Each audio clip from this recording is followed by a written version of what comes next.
Okay, let's say you want to make amazing cakes. One thing you might want to do is hire people that have no idea about how to decorate a cake. See, the thing of it is that people that learn how to decorate cakes from cake decorators decorate cakes like cake decorators. Now, cake decorating, think about that for a second. Cake decorating can be very rigid. It can be very set in its ways. And that's okay because to innovate to something, you need to have something to innovate from. What do we know about cakes, right? They're not round, obviously. What do we know about cakes? We know we're going to eat them, and we know we're going to look at them. That's it. Those are the two universal truths of cakes. To innovate anything, but to innovate, what we need to do is look how the universal truth is put into practice, and then we need to change the practice. For example, somebody comes to me and they want to get a cake, but they're gluten intolerant. What do? They need a cake, but all my cakes are made with wheat flour. Wheat flour has gluten in it, so I can't make a cake like that. I need to change the practice. So what I'm going to do is I'm going to make a cake that has arrowroot and xanthan gum. It's delicious, by the way. And almond flour, right? And then I'm going to make a cake that's gluten-free. Now I've changed the practice to fit the truth. I have a customer who's gluten intolerant, and now they can eat the cake. Now, we're going to look at the cake. Why do we look at cakes? Besides to put them on Instagram. We look at cakes because cakes usually convey a message. You know, cakes will say something like, happy birthday, right? Cakes will say, congratulations. Cakes will say, welcome home from jail.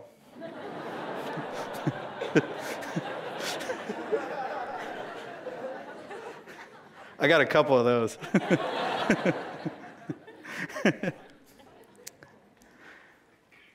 These are all successful cakes. Now, let's say you're a race car driver, right? You just won a big race. Now, all your buddies are really excited because, like, they get to hang out with you, and you're going to be on the Wheaties box, and you get to go to Europe and party and squirt champagne at people. And, like, this is a really, really big deal because you won this race. So they come to me like, Duff, we're going to have a huge party. We're going to celebrate this guy. You know, he won this race, and we want to get a cake. And I'm like, cool. Let's make a cake that says congratulations on it. Right? I mean, that's a good cake. Look at that thing.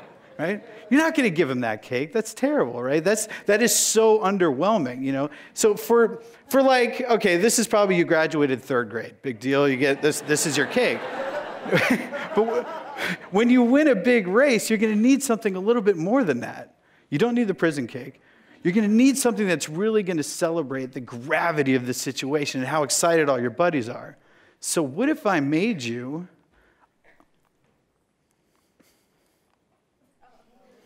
What if I made a life-size car? What if I made it the size of the actual race car and I painted it to look exactly like his cake? This cake represents innovation of practice. Because what we did was we changed the practice. We could have made a cake that said congratulations, that's good for a 3rd grade graduation. That doesn't work for this. This cake works. Man, that thing's good.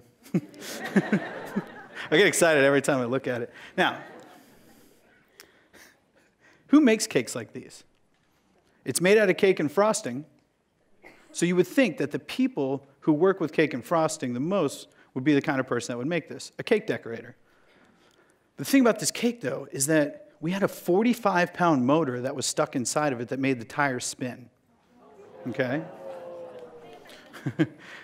It had a smoke machine mounted underneath the motor, and so as the tire was spinning, it looked like it was burning out. So it was like all the smoke was shooting out of it.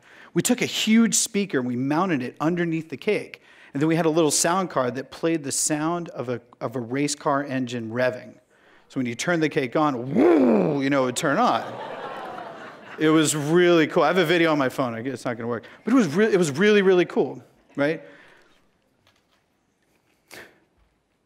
A cake like this weighs about 2 tons, okay? Now, if you make a cake like that, it's not going to hold itself together. Cake is like a teenager. It doesn't support itself. right? So what you need to do is you got to build like a framework around that. You got to give it like a skeleton, right? Now the people that built this cake, these are people that have a really good working understanding of, say, physics and engineering, right? They don't teach this in culinary school. Now, all those little logos on the side of there, big companies pay millions and millions of dollars to get their logos on a cake. And they are very particular about what those logos look like. So when I have to reproduce those logos by hand, they have to be absolutely perfect. Now, where am I going to find the kind of person that can create a logo just like that, that is absolutely exact of what you would see, say, in the grocery store or at the gas station? I need someone that has skills with graphic design or typography or illustration. Where can I find people that can build huge, complex structures that won't tear themselves to pieces and that can seamlessly integrate cake and frosting with motors and lights? Where can I find people that have where can I find people that have the experience of graphic design, illustration, and color theory? You find these guys at art school. I used to be a graffiti artist, that's why I was in jail. See, the thing is, I needed people that didn't look at cakes as cakes. I needed people that saw cakes as sculptures. I needed people that had no preconceived notion of what a cake was supposed to be. Now, we use all the materials that cake decorators use. We use the methods, we use the materials, and we use the techniques. But we use cake and we use frosting. But we add a lot more stuff to that. We added things like engineering. We added things like 3D design, robotics, carving, painting, sculpture, and even architecture. That cake was sick. You should have seen, it was amazing. That cake was really cool. We use the same things that all cake decorators use. For example, we found a food coloring that we can manipulate and turn it into something that behaved exactly like oil paint. That was all hand painted. Girls got talent. Now, a lot of times with cake decorators, what they'll do is, instead of trying to sort of come up with an image like this, they'll use a printer, right? They'll take a piece of rice paper and they'll stick it through a printer and they'll actually print an image and they'll get something like that. Yay, is that cute? Look at the little thing. You know, but it's not very elegant. You know, it kind of is what it is. Look at that, hand painted. Look at that. You know? You kind of see like why we do what we do here. Hold on, let me see that one more time. That's cute. There you go. Yay, look at it. It kind of is adorable. You know? Not my style. Now, for example, one time we had to get a flat image onto a curved surface of a beer can, right? We didn't really know how to do it. It was a very, very, very exact image. So one of my guys had experience with screen printing. So we actually created a screen. We wrapped it around a round cake. And we made those, ever see that show Lost? That's the Dharma beer. And that's how we created that. We put a flat image on a curved surface. One time, we had a guy call us up and he's like, hey, I want you to make me an elephant.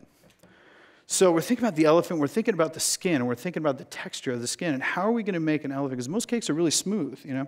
So how do we make an elephant with all that cool texture? What I did was I made about 300 pounds of a gray Tootsie Roll, okay? It's a huge mass of Tootsie Roll, colored it gray. We covered the whole elephant with that stuff, and then she's back to, that's a bad picture, but she's she's going to be so mad when she sees that too. But so what we did was we covered the whole thing with the Tootsie Roll, and then we carved in the texture of the elephant skin. It's really, really amazing. This is a great cake. God, that thing was big. I had to drive that from Baltimore to Arizona too. That wasn't fun. And here's the thing. There are thousands of incredibly talented cake decorators out there. Cake decorators that can do stuff that I couldn't even dream of. But let me ask you something. Is it easier to teach a baker how to make art or to teach an artist how to work with cake and frosting? Right? Now, I can teach anybody how to bake a cake, but I don't think there's anyone that I could teach how to make a life-size working R2-D2. Okay, with motors and lights, and it was incredible. That thing was cool. A baker and an artist can both learn how to bake a cake. But it would stand to reason that an artist will make a much more visually impactful cake because an artist doesn't see a cake as a cake. An artist sees it as a sculpture. Now, to innovate in any industry, you need people with a different line of sight than what's traditional in that industry. So I want to ask you guys, I want everyone in here to ask yourself, what is my cake? My cake, for example, is cake. That's what I do. We've gone over that. Okay. But what is your cake? What do you do? What about your cake can you strip away? Can you look at your cake and bear it to absolute truths? And take those truths and then innovate with them. What I want you to do is take your cake, combine it with new ideas and a fresh perspective, and make something amazing.